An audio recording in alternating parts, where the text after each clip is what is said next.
Shalom, j'espère que vous allez bien par la grâce de Dieu. Aujourd'hui, je veux t'encourager à manger la parole de Dieu. Tu m'as bien entendu, manger la parole de Dieu. La parole de Dieu se mange. Je vais te dire pourquoi je dis ça. Dans Acte 10, à partir du verset 8 au verset 11, l'apôtre Jean rencontre un ange. Et l'ange, dans la vision, lui montre un livre et l'ange lui dit, mange ce livre, mange ce livre.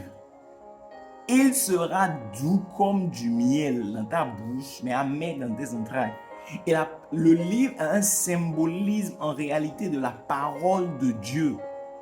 Et l'ange essaie de lui faire comprendre que la parole de Dieu, on la mange. On la mange. Jérémie a dit dans Jérémie 15, verset 16, « J'ai recueilli tes paroles, je les ai dévorées.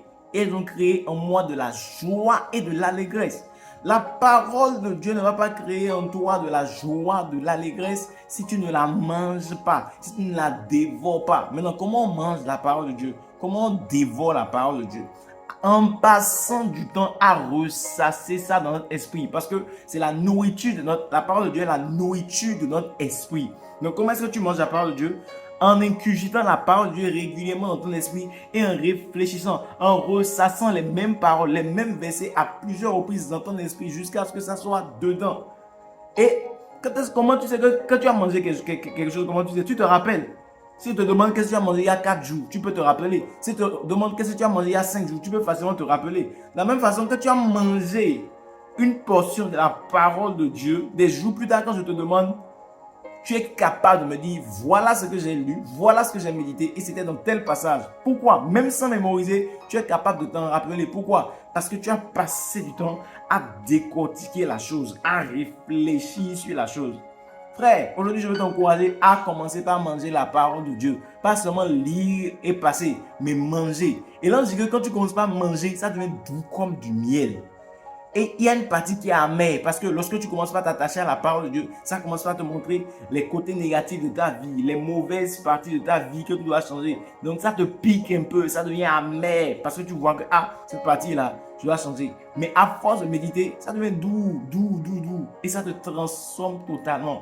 Et l'ange va lui dire, après avoir mangé, qu'est-ce qu'il doit faire? Il prophétise. Après avoir mangé, l'ange va dire de prophétiser. Prophétiser, c'est quoi? C'est être messager de Dieu, annoncer des messages, annoncer la parole de Dieu. Après s'être rempli de la parole de Dieu, après avoir mangé le livre, après avoir mangé la parole de Dieu, maintenant il peut aller prophétiser. Il y a une dimension à laquelle tu ne peux pas devenir messager de Dieu si tu ne manges pas régulièrement la parole de Dieu. Ce que j'aimerais que tu comprennes, c'est que si tu veux devenir messager de Dieu dans cette génération, tu dois être quelqu'un qui mange la parole de Dieu, qui dévore les saintes écritures. Et Dieu pourra t'utiliser comme son messager dans cette génération. Alors, si tu n'avais pas l'habitude de manger, je te pose une question. Avais-tu déjà l'habitude de manger, de dévorer la parole de Dieu? Dis-moi ça dans les commentaires. Dis-moi ça dans les commentaires. Avais-tu déjà l'habitude? Est-ce qu'à partir d'aujourd'hui, tu prends l'engagement de commencer par dévorer, décortiquer, manger la parole de Dieu? En tout cas, je t'encourage à le faire parce que c'est très important pour toi et moi si nous voulons être des messagers de Dieu dans cette génération. Voilà ce que j'avais à partager avec toi aujourd'hui.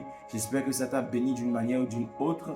Partage-le pour aider quelqu'un. Et si tu n'es pas encore abonné à la page Facebook, à la chaîne TikTok, la page YouTube, abonne-toi maintenant et rendez-vous demain pour la prochaine leçon.